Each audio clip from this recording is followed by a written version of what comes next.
結合校本學習同我哋公司嘅培訓大綱，學員可以通過職場嘅學習及評核去實踐課程嘅教學內容，為佢哋未來投身職場做好準備。VTC 同公司會安排真學習進度，以及邊一方面而令我不斷提升自己嘅專業技能同知識。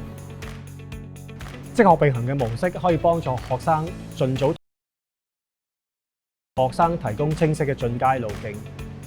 除咗為業界提供人力資源之外，亦都可以提高學徒嘅學習效益。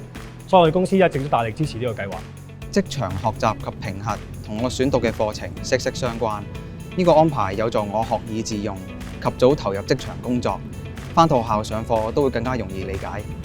職場培訓同課堂學習互相配合，學員喺職場學到嘅技能，僱主可以直接進行評核，等很重要。參與可以一面掌握知識技術，一面獲取工作經驗。喺培訓期間更可以有穩定嘅工作收入，係我哋年輕人理想嘅出路之一。